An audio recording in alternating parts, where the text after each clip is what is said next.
Well, good evening, everyone. I want to thank you for joining the NAACP San Diego branch. We are celebrating 102 years this year, and our theme is Rise to the Challenge, Answer the Call.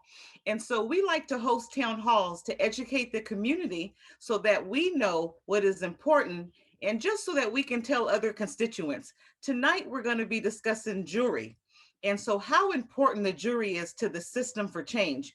Given this challenging season that we're in, we want to make sure that we are all educated and we're making sure that we're taking it to the streets and educating those that are not here. And it is our pleasure to just host the Honorable Judge Dwayne K. Mooring, Superior Court Judge.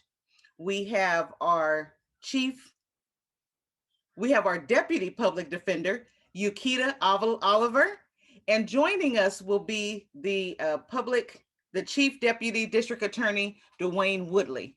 So if you would be so kind, Judge, if you can just tell people about yourself and what you do first, just in way of introduction. First, I'd like to thank the NAACP San Diego branch for inviting me to participate in this event. As you may well know, Ms. Maxwell, my father, Curtis Mooring Sr., was twice the president of the organization. Yes. So I have a special affinity for it, and anytime I can assist with the organization and its goals, I'm always happy to. Well, I'll start out by saying I was born and raised in San Diego, in Southeast San Diego, and near the State College area. I graduated from Crawford High School, and I went off to school in LA. I came back to San Diego in '91, and I started my legal career, as a deputy city attorney in the city attorney's office. There, I prosecuted misdemeanor crimes and tried approximately 20 jury trials. Then I went to the alternate public defender's office. I was there for 9.5 years. I worked in the juvenile delinquency division, juvenile dependency, and adult criminal. I tried all sorts of cases, from low-level felonies to homicide cases and three strikes cases. And in the final 4 years of my career as an attorney, I worked for the district attorney's office in the sex crimes and stalking unit. There, I prosecuted rapes, child molestation, and sexually violent predator crimes. I've been a judge since 2008. I've worked in the dependency, strike that. I've worked in the juvenile delinquency court as a judge there, and adult criminal. Right now, I'm the supervising judge for the South County branch, and I'm the first African American to serve in that capacity. So Great. I've presided over approximately 35 jury trials as a judge. Wonderful. Thank you, Judge. Now we'll have introductions by Deputy Public Defender Euketa Oliver. Thank you.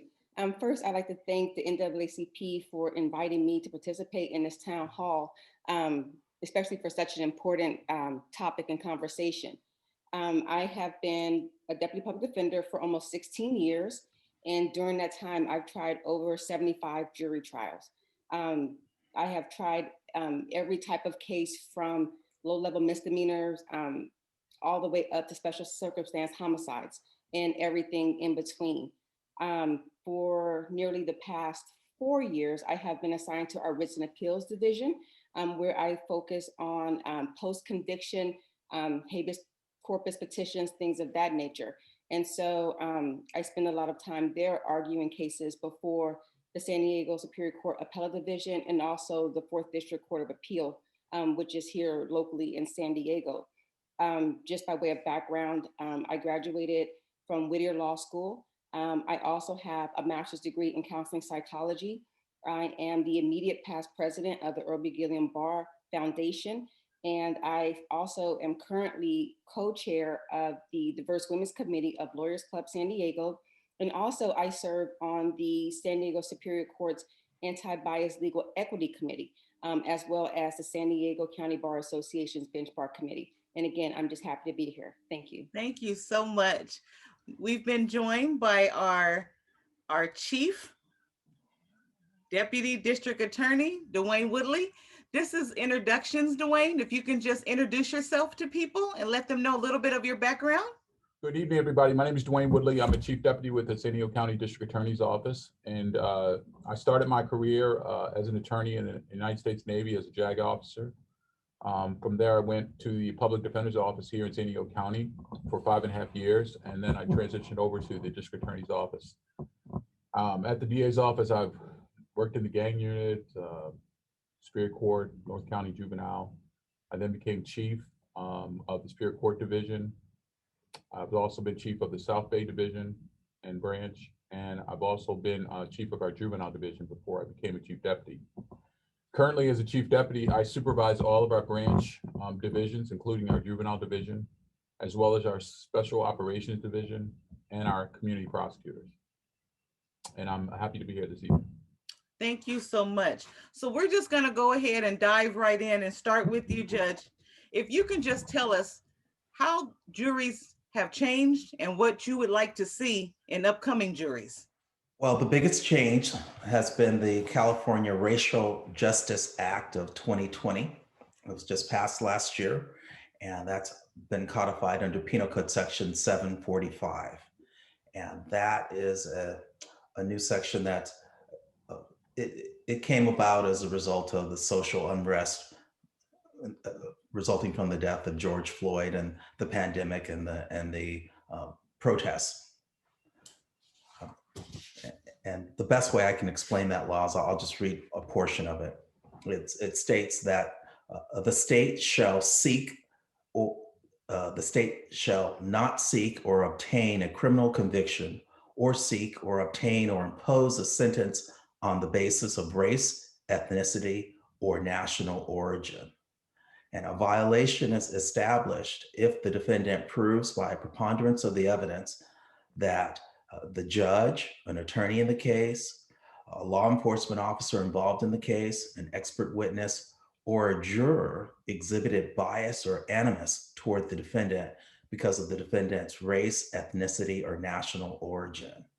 And that bias can be established either during the jury selection process or during the jury deliberation process or during the trial. And if it's proven that there's been racial animus directed toward someone because of their race, the court can declare a mistrial. It can discharge the jury panel and impanel a new panel. It can strike allegations such as special circumstances. It can reduce the charges, or it can vacate a conviction. And most importantly, if there is a case that was potentially a death penalty case, if the court finds that there's been that racial bias, it can prevent the defendant from being eligible for being tried for the death penalty. So that's the biggest change when it comes to jury selection and the impact of bias by jurors. Okay. And so, Euketa, what are your thoughts about what you've seen in the past for juries and what you'd like to see in the future of juries? You know, what I've seen in the past with juries is a lack of diversity. When I go into trial and I'm getting ready to, question jurors, potential jurors, and I'm faced with the situation where I have to select from this potential group of people, I notice that there is often a lack of diversity. There's a lack of Black and Brown individuals who are eligible to become jurors. And so that's something that I have seen, and I believe I've seen how that can impact the outcome in a particular case. And so what I would like to see moving forward is I would like to see more diversity. I would like to see more people answering their jury summons, more people showing up for jury duty and taking an active part, in the criminal justice system. And so that's moving forward. That's what I would like to see. And I'm hoping that based upon all of the civil unrest that came about because of, George Floyd and everyone before him and everyone after him, that people will start to see the connection between all of these social issues and start to take jury service very seriously. Chief Woodley, what are your thoughts? Yeah, I joined Ms. Oliver's statements regarding people participating in the process. The whole purpose of a jury trial is for an individual to have a jury of his peers. And quite often, based on my experience being both a defense attorney and a prosecutor, a lot of times that veneer doesn't look like most of the defendant's peers. And so what I'd like to see, and I think it would be helpful for both sides, if more people would participate in the process, that helps people understand motivations, culture, why people do certain things. Those explanations are really important when juries are deliberating over a set of facts and the law. And so I think that's one of the things that I would like to see moving forward that I haven't seen in my years of service as well. Judge, how do you think we can get more participation? Okay. We've got to encourage people to answer that jury summons and to not be afraid to come. If you are working, many jobs will allow you a certain number of days where you can serve and you won't be penalized. And if there's a need for you to reschedule your jury service, you can do that also. We need people to not be afraid of the process. We want to try and make it as amenable to their schedule as possible. And perhaps one thing to do is, if you're a bit wary of the process, come on down to the courthouse when we reopen and sit in on a jury trial, or talk to friends of yours who have served on juries. Euketa, what are your thoughts about how can we outreach to make people want to come and answer the call with that summons? I think town halls like this, hearing from individuals, explain the process. I'm glad that the judge touched on one thing that's important to a lot of people, and that is, if I show up for jury duty, how will that impact my job? And I think just not deselecting yourself, coming into the court and actually going through the process. So many times there are so many different mechanisms that are in place to work with people and their schedules. For example, if your job only allows for 5 days of jury service, there are a lot of trials that are 3 days. So if you come in and explain your situation, they can try to find something that allows you to participate in the system, but not in a way that's going to impact you negatively in other areas of your life. Word of mouth. So if you answer your jury summons, explain the process to other people. How was your experience? Let them know what goes on. And I also think, just educating people and letting them know that when you answer your summons, like, that is your ability to take part in the system. And what it does is it ensures a sense of fairness, that everyone thinks that the process is fair and impartial, because you have these individuals from different walks of life, different backgrounds, who, on the surface may not have anything in common. And so if they can agree on something, one way or the other, then it gives you the sense of fairness that these strange people who don't know each other, who have nothing in common, can listen to the evidence, talk it out, and come to an agreement. And when you have that, that is when people walk away knowing that there's a sense of fairness in the system. Dwayne, how do you think we should try to outreach? Well, I think that the more town halls like this, for sure. And I also think that people need to understand that sitting on juries and being part of the jury process, trial process, is a constitutional right that we all have. And if we want to make our justice system better, one of the ways that you can have a direct impact on the justice system is by participating in the system. And I think people, once they sit in on jury, see the process, understand how juries work, I think they'll have a better feeling of our justice system as a whole. And don't be afraid. I think that, as Euketa said, there are many different trials that we have in our courthouses, whether it's civil, criminal. Some are short, some are long. There are many different opportunities to participate in that process. And so often as we go through the jury process, we hear jurors always trying to find ways to get out of sitting on the jury. They'll come up with reasons. I can't do this and do that. So I think the court does a great job of trying to accommodate individuals' schedule. They're very, they make sure they hold us accountable to make sure that we're not wasting the jurors' time, to make sure the process moves smoothly, make sure that we have our witnesses there on time. So I think it's it's worthwhile process to participate in, and it's also a check on our, you know, our system of government. You know, it's one way to citizens to hold the government to their responsibilities. Judge, you touched on people can come down before they get their summons to just test it out. What does that look like? Well, that's our pre-pandemic, and we are hoping to reopen our courthouse within the coming months. But a courthouse is a public structure, and jury trials are open to the public. That is one of your constitutional rights, to have a trial that anyone can come in and sit in on. So in normal times, you can stroll down to the courthouse and just enter into any courtroom that's in session and sit down. And if you're behaving and quiet and not disruptive, you can watch what's going on, and you get a sense of how the trial is presented and what the role of the jury is. If you do go in, by the way, I'll advise you, don't talk to any of the jurors. They're wearing a badge and they're not to discuss anything about their case while they're in session. So you can go in and you can observe what's going on, but don't interfere in any way by talking to a juror about the case. Okay. So I think this is a good segue into start answering some questions from our guests. So if you would like to ask some questions, or if you would like to make some comments, please just raise your hand so that we can call on you. Okay, someone wants to talk about how do you reform the jury pool? Who would like to answer that one?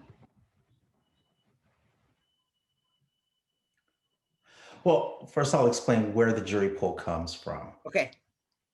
We primarily get our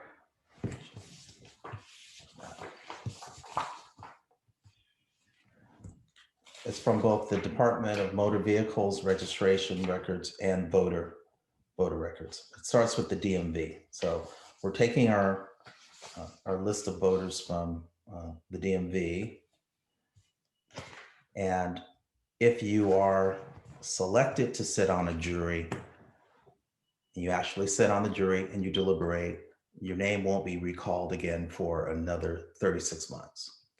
If you're called in and you're not selected to sit on a jury, then your name can potentially be called every 12 months.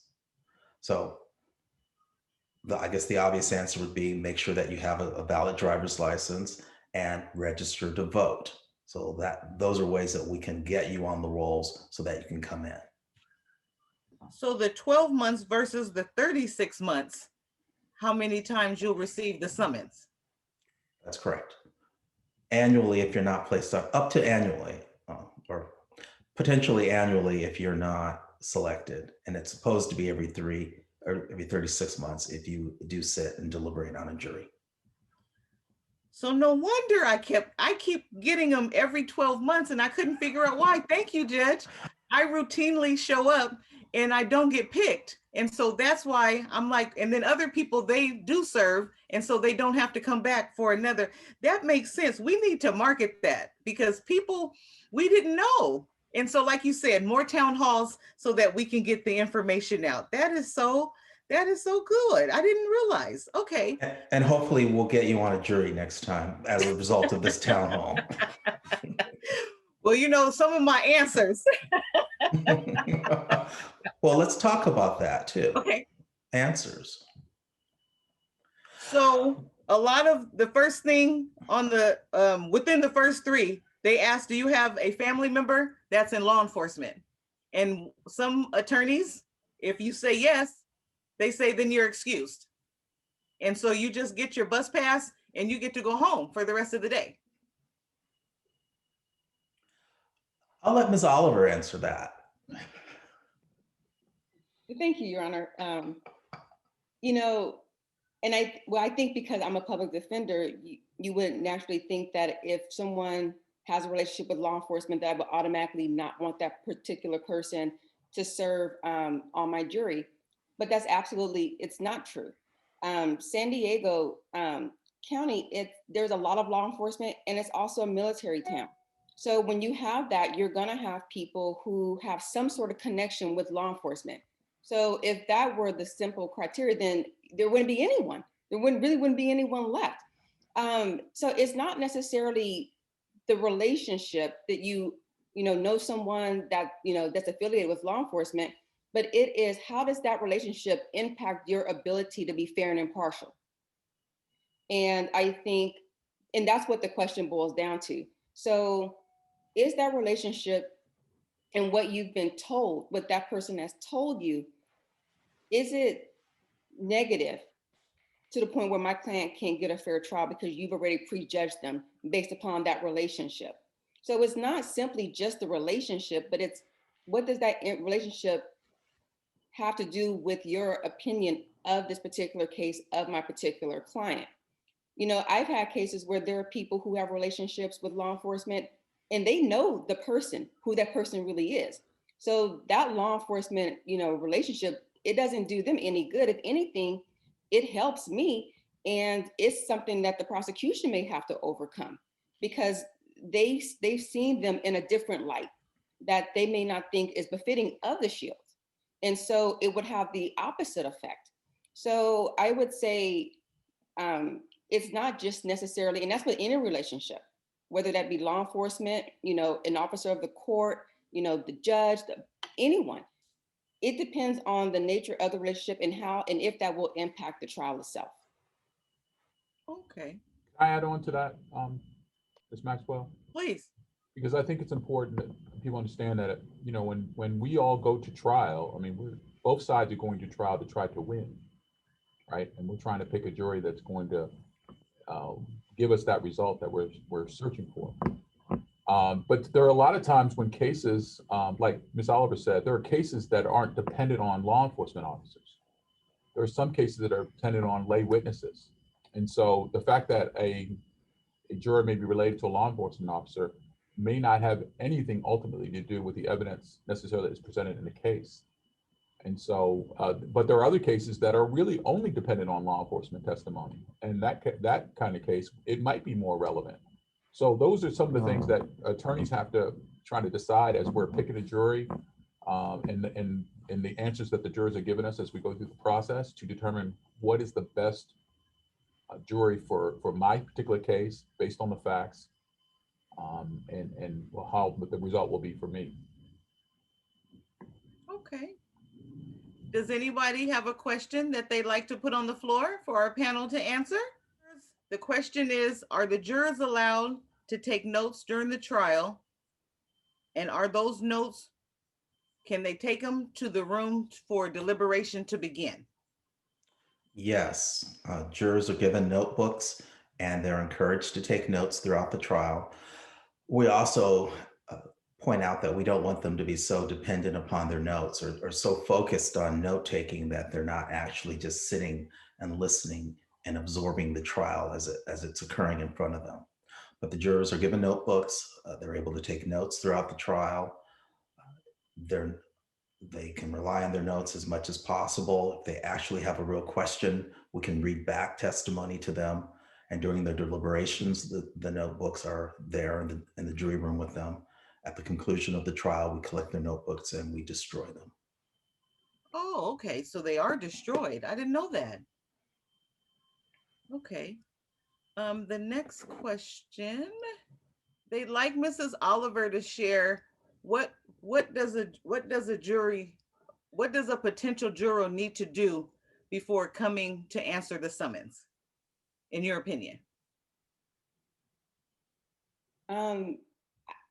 I guess I'm not quite sure what the question means, because there's no level of preparation. You just answer the summons and you come. I would say check your schedule, make sure that you don't have anything coming up such as vacations or anything that would make you unavailable during that time period. I would say the same thing if you're a student and if you have like finals coming up or something like that. Simply read the summons, and if you're unable to serve during that time period, fill out that information and send it back to the court so that they can reschedule your service. But I don't think there's anything else that you need to do except for show up if you're able to serve. Okay. Would anybody like to ask a question? Feel free to put your hand up. How old do you have to be to serve on a jury? 18 years or older. Do you have to be a citizen? Yes. Do you have to prove you're a citizen? No. I've never seen that issue come up. We essentially, when the jury comes into the courtroom, they're then referred to as the jury panel. And before the questioning or the voir dire begins, they stand and they take an oath and they're sworn in as part of the jury panel. And there's an implicit understanding that when they're taking that oath as part of the jury panel, that they're going to be truthful in their answers and their qualifications to serve as a juror. The next question is, how do jurors know they will be safe in this COVID season? All right. Well, we've taken a number of precautions in our courthouse. First off, we're requiring everyone who enters the building to wear a mask. We're limiting the number of individuals who are allowed into the courthouse. Once you're inside the courthouse, you are socially distanced. We have hand sanitizer stations everywhere. And we have just started holding jury trials at my branch, which is the South County Courthouse. Our first jury trial began on March 1st, and it concluded this Tuesday. We've started another one that I believe is going to wrap up tomorrow. We've got another one scheduled for the next week. So at this point, we're averaging about one jury trial a week at my courthouse. We've retrofitted all of our courtrooms we've retrofitted our one jury trial courtroom so that there's plexiglass barriers. An individual sitting in their jury seat is surrounded by plexiglass. They'll still be required to wear a mask. All of the court staff that are in the room and witnesses and the attorneys will be wearing masks. The witnesses will have a plexiglass barrier in front of the witness stand, and still they'll be required to wear their mask. So we're doing everything we can to make sure that we're cleaning down the surfaces. People are masked. There's hand sanitizer stations, and people are being socially distanced while they're in the building. We've taken extraordinary steps to make sure that people are safe. Okay. Mrs. Oliver, if I have a felony and I get a jury summons, what happens? Come on down, as of now. Was that always? It was not always the case. That is something that's very new. It was not always the case before a felony conviction prohibited you from serving on a jury. But Did now, you freeze? Did I freeze?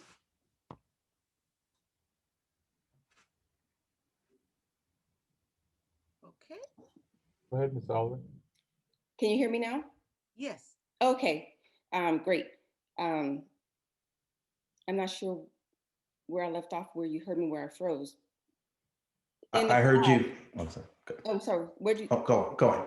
I'm saying before you could not serve if you had a felony conviction, but now you can. Okay. Can you guys share what is the financial benefit of serving on a jury, if there is one? Is there financial compensation? You do get paid a certain amount of money a day. I'm not sure if it's $5 or $12. Do you all know? I don't know, but I wouldn't call it a financial benefit. Okay. I wouldn't say that. I would say that, maybe it's more of a moral benefit, but definitely not financial. And sometimes your employer, they may pay you. I don't know if it comes out of your, if there's a certain number of days that you're allowed to just count as regular work time, or if you take vacation time.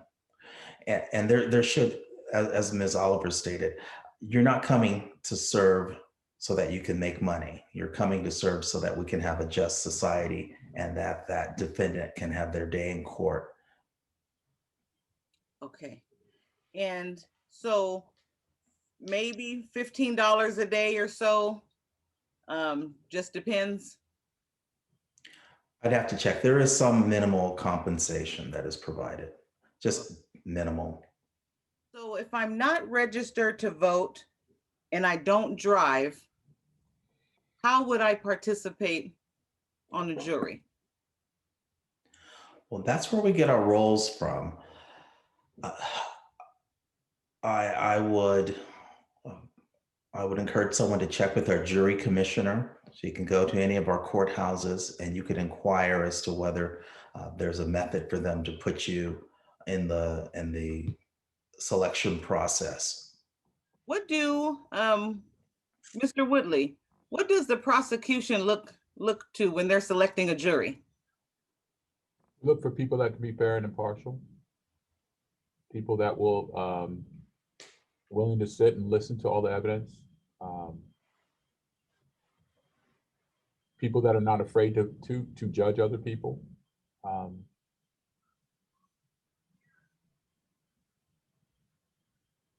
Okay. Depending on the facts of the case, every case is different. So it depends on the facts. You know, you have child abuse or DV cases or, you know, other types of cases that are, so it may change depending on the type of case it is as well. How many? And I'd like to add something in that regard, if I may.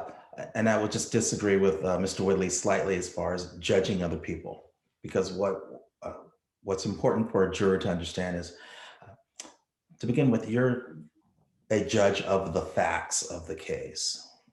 You're going to listen to the evidence. Someone might say that the person was 6 feet tall. Another person might say the person was 5 feet tall. He was driving a blue car or a red car. You're the judge of the facts. You listen to the evidence and you determine which witness is more credible. And then you're judging the facts, not the person. So I always try to remind people of that. It might be a very heinous crime that the defendant's accused of committing, and you don't agree with that type of behavior. But the question is, can you be fair and impartial? Can you judge the facts and then apply the facts to the law to hopefully reach a unanimous verdict? And you're not judging whether that person is a good person or a bad person. You're just simply being Joe Friday. You're relying on the facts. Okay. Anyone can answer. How do attorneys or the judge determine whether jurors are being honest in their answers? I think for me, I ask questions. More importantly, I listen to the answers. I observe body language. I observe how they're reacting to the answers that other people are giving. And you just have to, it's more listening and watching. But these are strangers. And you have to, you know, and sometimes you have to try to take them at their word because you have no other way of doing it. You know, sometimes you have to trust your gut instincts. Sometimes you just get a feeling about someone, and that feeling you may not think that person is the right one for that case. And so you have to use all of your senses, all of your instincts, and just really listen to the answers that are being said, and also sometimes what's not being said when a question is answered. And I think those are the only ways, just like you would in everyday life, that you try to, you know, discern whether or not someone is being truthful. Dwayne? I look at what books they have in their hand, what books they're reading when they come into the courtroom. Like Ms. Oliver said, it's a lot of instinct, it's a lot of experience, a lot of common sense.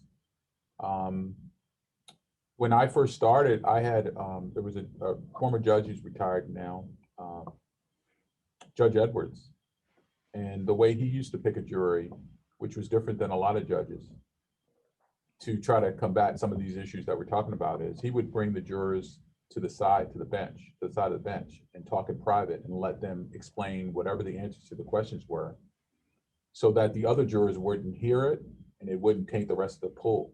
And I always thought that was kind of a fair way of picking a jury, because you allowed the juror to be able to tell their story about whatever it is without impacting the other jurors sitting in the box. Yes. And that's one of the procedures that I use. Is I tell all the jurors during the voir dire process that if there's a question that they feel uncomfortable responding to in front of the entire jury panel, they can just tell me, Judge, that question that you just asked all of us calls for a private response. And then they'll be allowed to give their response outside the presence of the other jurors. The attorneys and the defendant and my court staff and I will be present, but they can give that honest answer without feeling that they're going to be judged by the other jurors. And we do have to take them for their word to an extent, but we ask them a number of questions during the voir dire process, asking them what their occupation is, whether they've been the victim of a crime, and depending on the type of crime, we'll ask if they have a family member who's been charged with or the victim of that particular crime. And as we go through those questions, I found that we're able to get a sense as to whether that person is being honest with us and whether they're going to be a good fit for that case. If someone has lost a family member due to someone driving under the influence of alcohol, and this is a DUI case, they're probably not going to be a good fit for that case. So there are a number of factors that come into play when determining if someone's being honest and if they're a good fit for that jury. As we're trying to move from the purple tier to the red tier, which opens us up with more 10% capacity, 25% capacity, depending on what's occurring. Judge, how are we going to ensure with people wearing masks that we can hear the witnesses, we can hear the judge speak, and we can hear both attorneys? Well, part of that decision is, I think it's going to be based on what our presiding judge, Judge Oxney, decides is a safe environment. Now, you may have heard that as of the last 2 weeks, judges, court staff, and the attorneys that are working in the courts have been approved to be vaccinated.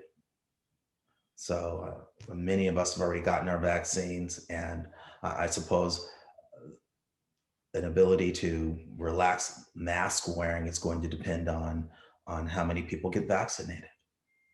Mrs. Oliver, what are your thoughts about the mask wearing and how can we hear? Well, I think until it's been determined that it's safe for the individuals to not wear a mask, I believe that we're still going to see masks for some period of time. And only because, while the attorneys and the judges and some of the staff, why we have access, to the vaccine, some of the other people, they just simply may not, at this point, depending on where they fall and what their eligibility is for vaccinations. In terms of wearing the mask, there are still microphones. So witnesses, they talk into microphones from the beginning. And so those things are still available. I think we have to rely upon one another to speak up. So if you can't hear, if you can't understand, to say, I didn't hear that, I didn't understand, can you repeat that, to make sure that everyone is receiving the information in as clear a method as possible. Oh, okay. And I can add on to that, Ms. Maxwell, and the judge can verify this, is that every judge is responsible for their own courtroom. There's a general rule about masks, but I can tell you already, since I'm responsible for all the branches, that there are different requirements in each of the courtrooms right now. One judge is requiring all the witnesses and the attorneys to wear the clear face mask, the clear shield, so the witnesses and everyone can see their, as they're talking. Another courtroom is requiring them to have masks that have the clear over their mouth. The rest of the mask comes around, but their mouth is clear covered. So there's different requirements going on throughout the county right now as it relates to that, but each judge determines in their own courtroom how they want to make sure that each of the jurors are safe as they come in there. And make sure the defendant's rights are protected at the same time so they can see the witnesses testify, see their mouth. Because part of a witness or victim testifying is the jury has to determine their credibility. And part of that is watching them, how they testify and what they say and how they say it. So let me ask you, if I don't speak good English and I'm hearing impaired, how do I serve? Well, to begin with, we want to make sure that we can provide reasonable accommodations for everyone so that you can serve. We have a hearing assistance device that you can wear. So it's short. Obviously, it's not a hearing aid, but if you have difficulty hearing, the hearing assistance device is basically a giant microphone, and you put on headphones. And we found that does a really good job with individuals who are hearing impaired. So we can provide that.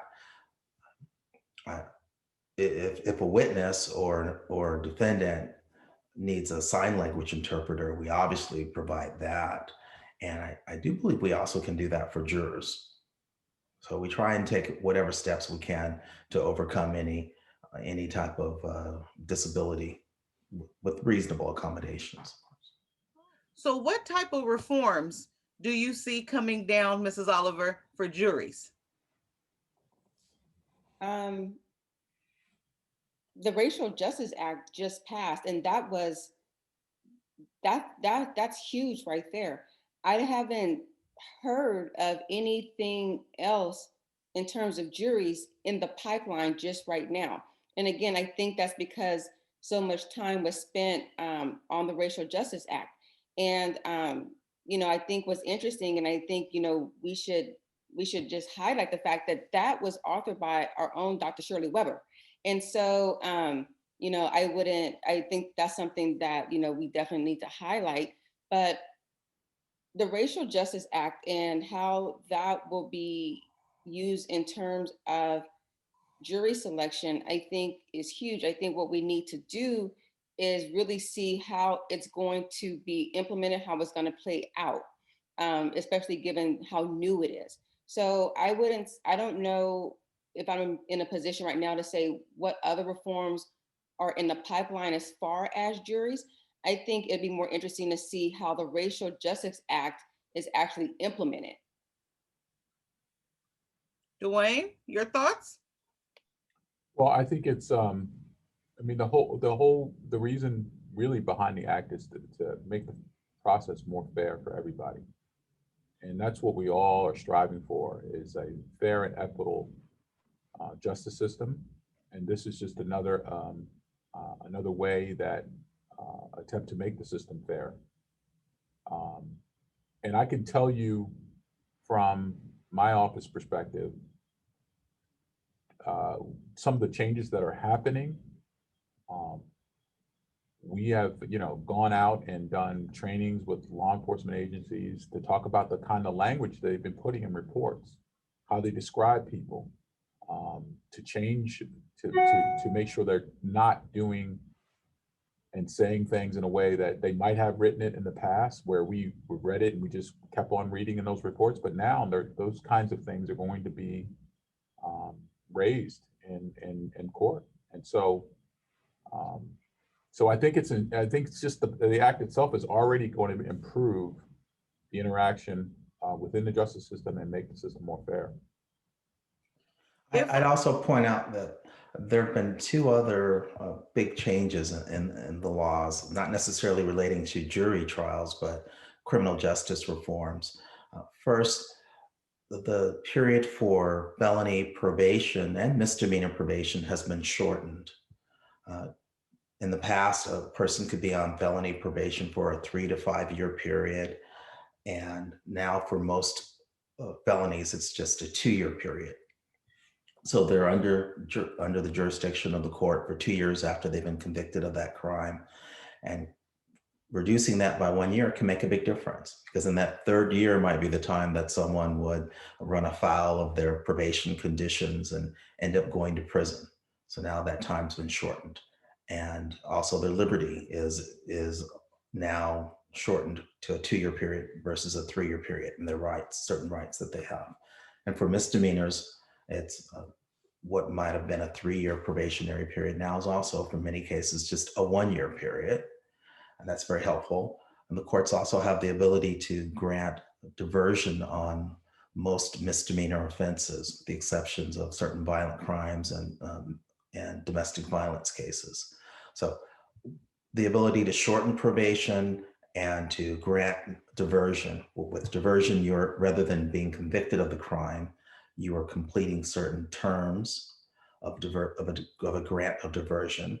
And once you've completed those terms, the court can dismiss the case. So you are being rehabilitated, but you're not suffering a conviction.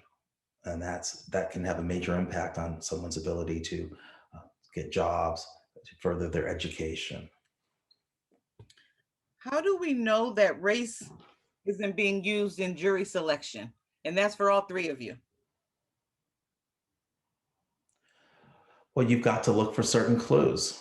If the defendant is a certain race, if the defendant's Black, and you've got, say, 6 African American jury panel members, and then one of the attorneys decides that they are going to dismiss via their peremptory challenges all 6 of those African American jurors, who, by all standards, one would argue, would be fine jurors, no criminal history, maybe even coming from a law enforcement family or background, highly educated, giving answers that indicate that they're fair and impartial.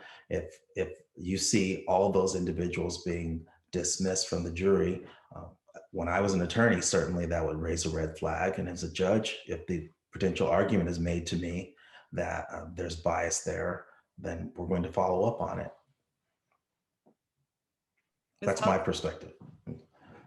Just to piggyback on that, I have seen it where I've raised issues where I see what I think is a pattern, of more individuals from a group, being kicked from what I perceive is race. And that's because I'm listening to the answers and comparing it to the answers of other individuals.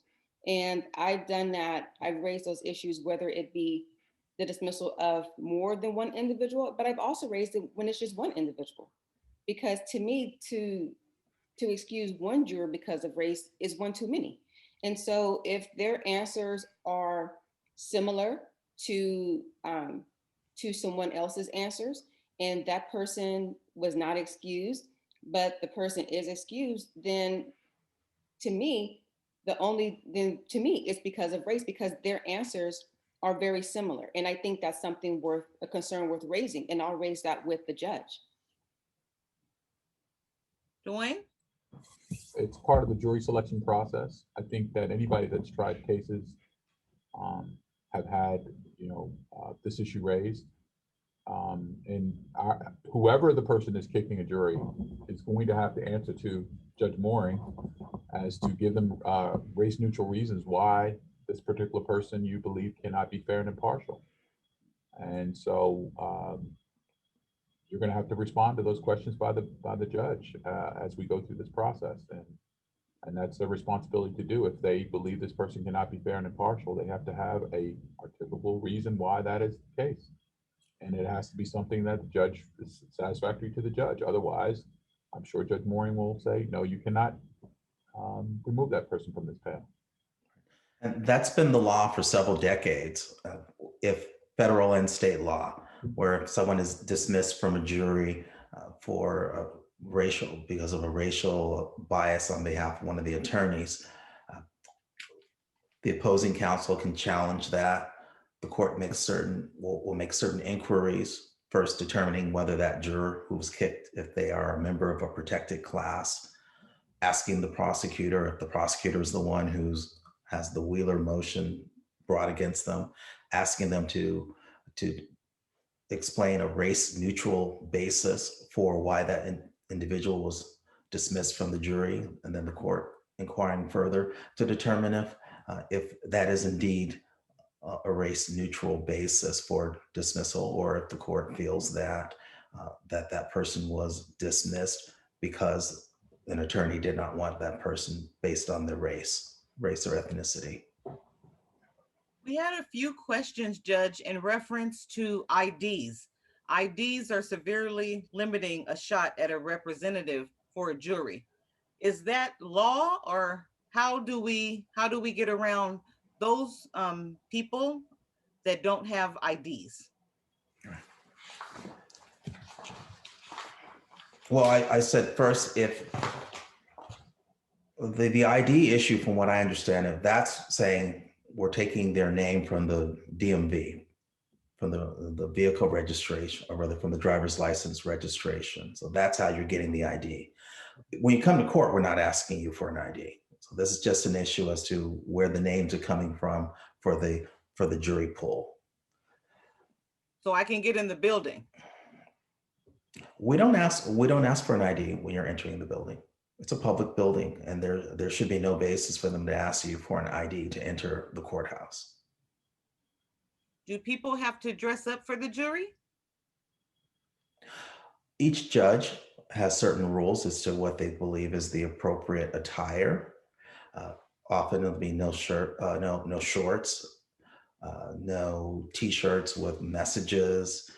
I don't want you coming in wearing jeans with lots of holes in them. Just certain categories. Whatever you're wearing, it shouldn't be something that's going to distract the parties or be disruptive to the proceedings. Okay. But it does tell us something about you, depending on how you come to court dressed. And as we talked about the process of selecting a jury, you know, we're looking for things about you, and how you're dressed is one of those things that tells us something about you. So it will go into our determination on whether or not we think you can be fair and impartial, I'm sure. Ms. Oliver, I'm sure you have some opinions on that. You know, I have to agree. Just like in any other scenario, you see people, you see their attire, and it's a factor that you sometimes consider, especially depending on what they chose to wear and what they chose to wear to court to serve on a jury where someone's liberty, if we're talking about criminal, someone's liberty is at issue, and so. So that is something that is taken into account. You don't have to dress up, but dress in a presentable fashion. How would you dress if you were, I don't know, if you were going to the school, your child's school, for a teacher-parent conference? Maybe perhaps that's just the most neutral way. Okay. So how does a defendant know that they're getting a fair trial if no one in the courtroom looks like them? And let's start with Mrs. Oliver. Well, it's my responsibility to advocate in a way that they see that I'm fighting for them, and to explain the process. Before we even go in for trial should not be the first time that they're made aware of the fact that this jury may be all white. That should not be the first time that that notion is brought to their attention. To me, those are things that you prepare your client for before you even go to trial. That's part of your job, educating them not only about the charges, the potential defenses, the law surrounding it, but also what goes into selecting the jury, the climate of the jury, the location, if you're in North County versus East County versus South County versus downtown, the differences in the culture within those different courthouses. You have to educate them on those particular areas. And then have them listen also to the jurors' questions and their body language, and work in a partnership with them, and discuss if there's someone that they get a really bad vibe about, discuss that with them to make sure that they're part of the process. Those are the only things that, those are the things that I think as an attorney I can do to make sure that my client feel that they're getting a fair trial. So it's that, and also to make sure that people that I strongly believe won't give them a fair trial, won't be fair and impartial, that I do my best to make sure that they're not sitting on that jury. Judge? I'm sorry, could you repeat the question? Let me go back. How do we make sure that the defendant is getting a fair trial when no one in the courtroom looks like them? Okay. Well, we have to first go from a good faith belief that if someone indicates that they can be fair and impartial, it's not based upon their race. I've tried cases where there was no one, my client was African American, and there was no one on the jury that was Black, and yet I still got an acquittal when I was a defense attorney. So you don't have to be the same race to be a fair and impartial juror. We have to establish that and have that understanding. I would agree with Ms. Oliver in the sense of, if the defendant understands that you are conducting an in-depth voir dire and you're weeding out the people that you think are concerned, then that's the best they have to deal with. I mean, in life, how often is a Black person in a situation where they are the only Black person? It happens frequently. Mr. Woodley? Well, I mean, listen, San Diego County, there's 5% of San Diego County is Black, okay?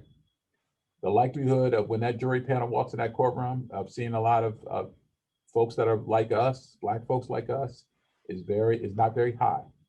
But that doesn't mean that the system of justice doesn't still put in place procedures and rules to make sure that trial is as fair as possible.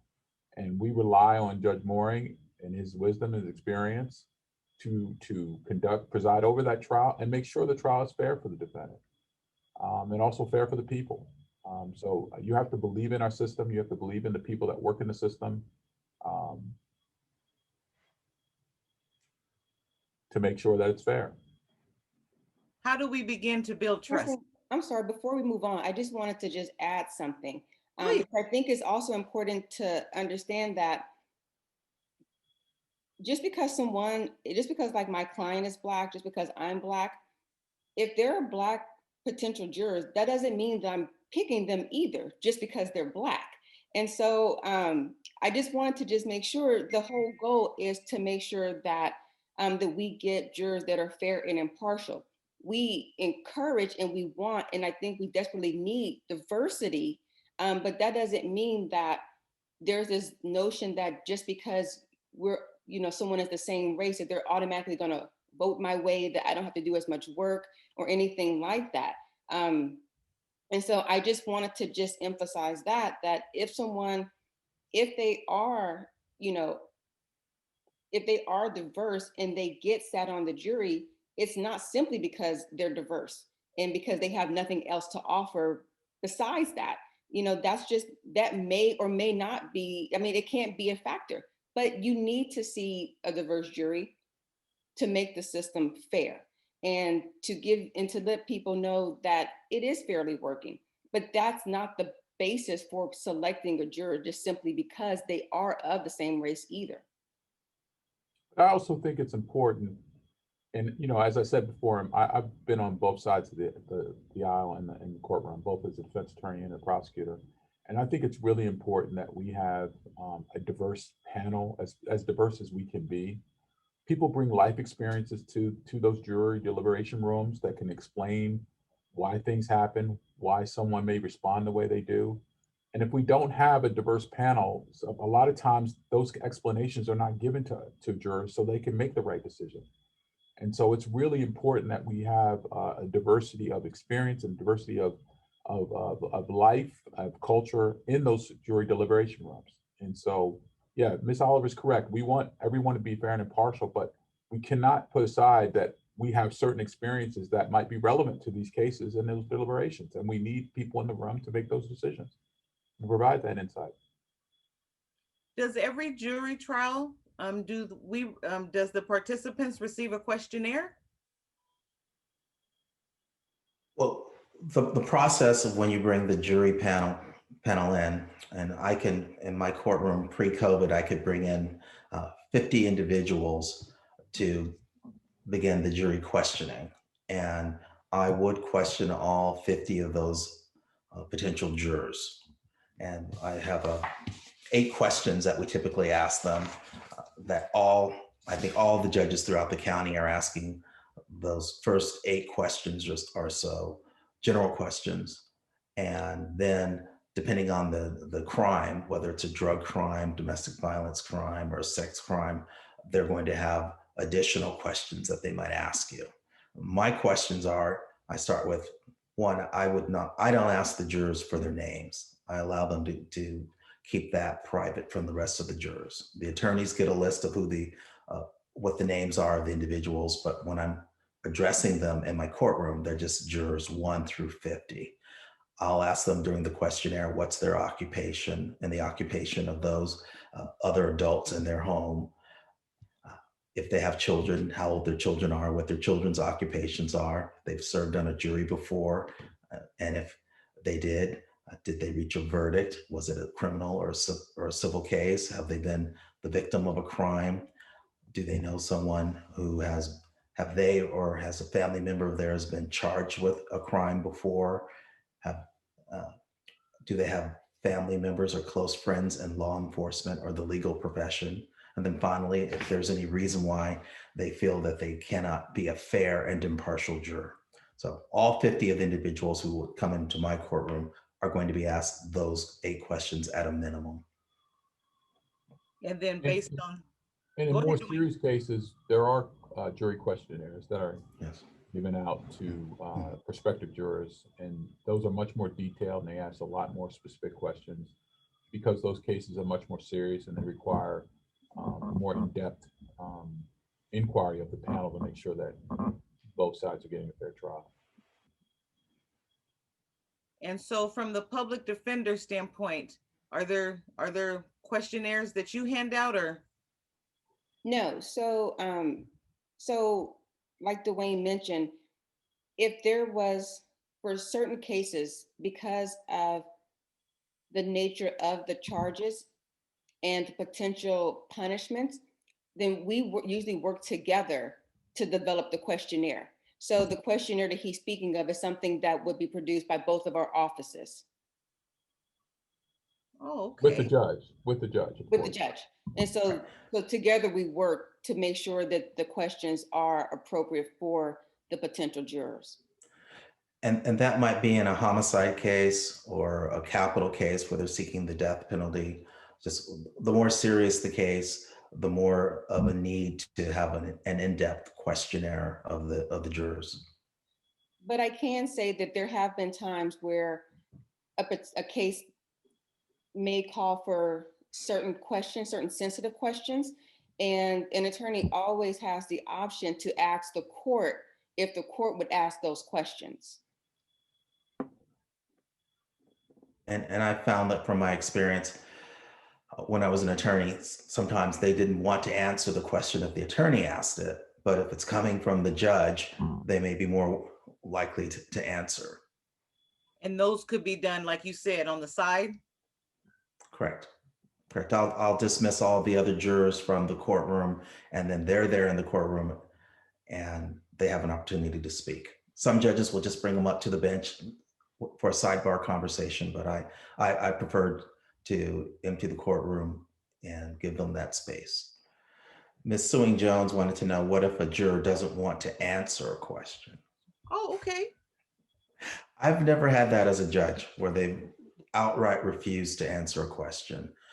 I suppose you might have a juror who would do that. And if that were the case, then that would be grounds for dismissal from the jury pool. Mrs. Oliver? I can't say that I've ever had a juror refuse to answer a question. I've had them ask to answer a question in private, but never refused. But if I had one refused, that would make me wonder whether or not that was the best jury for them. Dwayne? I've had jurors not want to answer the questions in open court. You know, we've always taken them to the side where there was a little bit more privacy, and they've always responded to the judge's inquiry. But if they didn't answer, I'd be like Ms. Oliver. I'd question their ability to be fair and impartial, because obviously there's something that they're not telling us, and since we don't know what it is, and we can't speculate and just trust it. It's something that would not impact the case, so that would cause me some concern. Okay. Thank you for that. So we want to revisit, because we have a lot of people asking again, what would be the best practice for us to ensure, as we're moving past COVID, we're rounding the curve, to get people, I want to say, to get them excited to get into the system, to do things that they've never done before, which is participate on a jury? Well, my basic philosophy is, uh, if you want to see a criminal justice system that is fair and that is diverse, you've got to participate. You can't just be sitting on the sidelines and saying that the justice system is unfair and it's not helping people if, when you're called, you don't answer the call. So we want jurors to come in. We want a diverse jury pool. And we also don't want people to self-censor themselves to the point that uh, they're uh, they're excluding themselves. We ask people if they can be fair and impartial. And sometimes I found that people of color or African Americans are overly critical of their ability to be fair and impartial. And they think that they can't be fair and impartial because of a certain experience.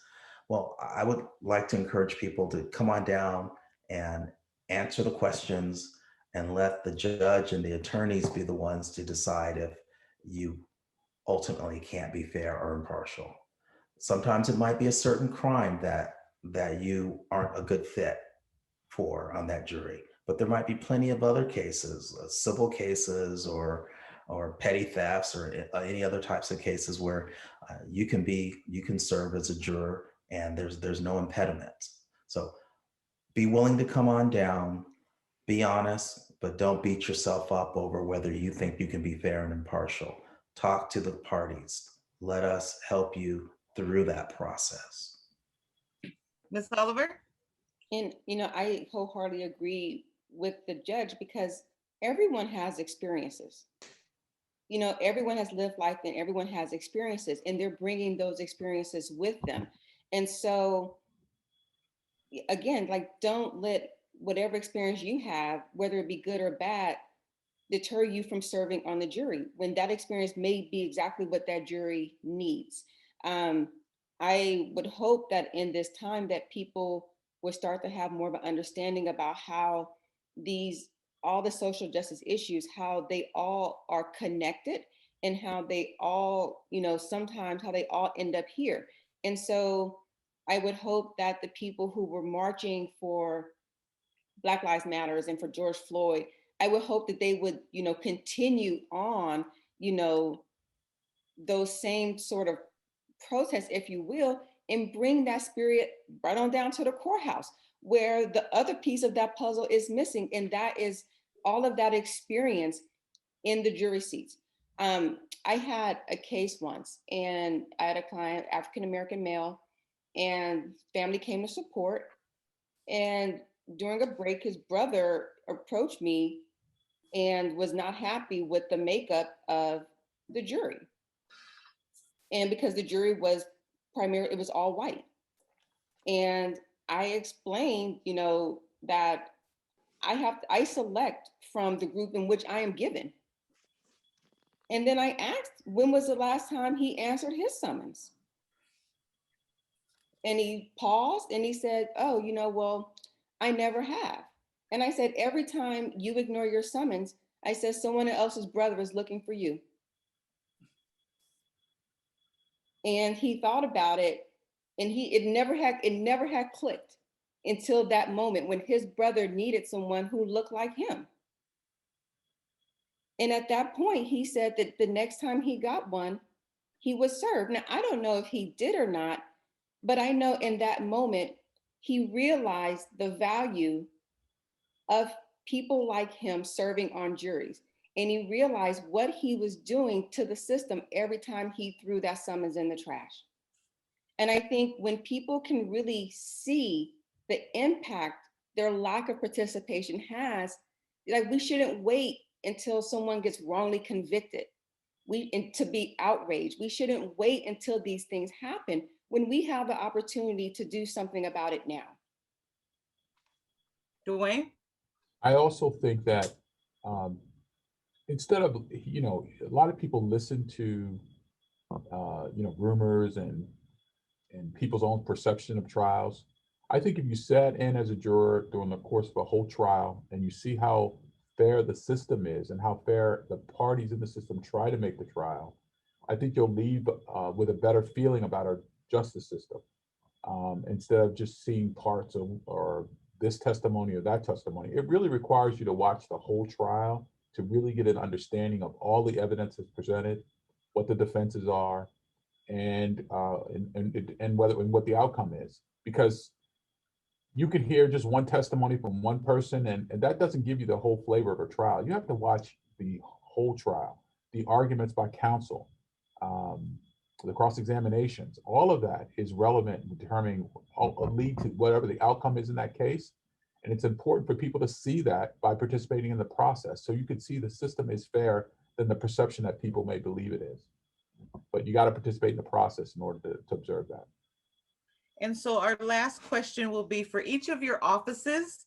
If somebody had an issue and they wanted to file a complaint, so if they wanted to complain about a judge, what would they do? If they wanted to complain about a public defender, what would they do? And if they wanted to complain about a prosecutor, what would they do? Judge? I'm gonna dive myself out now. All right, so, well, there's the California uh, panel on judicial performance. They can find that online. They can file a formal complaint against a judge. I suppose they could also contact the presiding judge of the court to file a complaint. Ms. Oliver? The person could call and file a complaint with the attorney supervisor or the chief deputy. They could also file a complaint with the California State Bar. Dwayne? You could always file a complaint with the California State Bar, because all prosecutors and attorneys as well. You could also file a complaint with our Special Operations Division of our office that handles internal investigations regarding our staff. Or you could file it with the court, with the judge. If whatever case this attorney or prosecutor you believe is committed misconduct, let that judge know. And I'm sure the judge will do the proper inquiry and find out whether or not it's true or not. Well, I want to tell everybody thank you for spending your evening with us. It was extremely informative. This will not be the last. This is just the first of many. We want to continue to educate the community so that we can get the maximum participation in every aspect.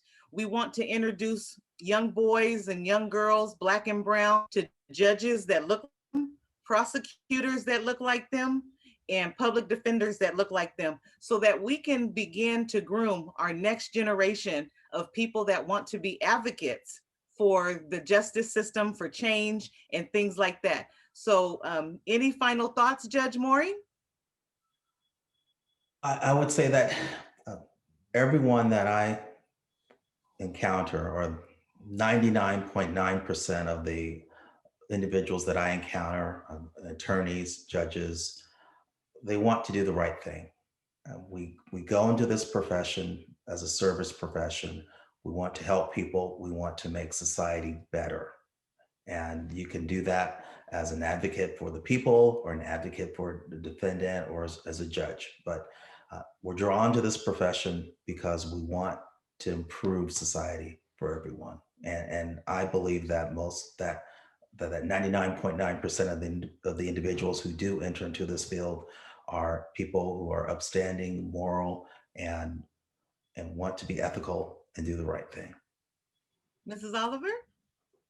I would just want to thank you again for having me. And I just want to emphasize again the importance of answering the call for jury service. It's a right that so many people take for granted and don't realize the importance of it, and how that is an opportunity that other people in other countries die for, the opportunity to participate in the justice system. And so it's not something to be taken lightly. It's something that should be encouraged, and it's something that we should all want to take part of. And so I'm hoping that, you know, as a community, we can encourage each other to serve on juries and emphasize the importance of doing so. Dwayne? I would just say that jury trials offer, allow the voice of the people to make an impact on our justice system. And 95% of trials are, jury trials are decided by jurors. And those jurors are members of our community. And so it's important that everyone participate and be a part of that process and be a voice in the system of justice. And that is wonderful.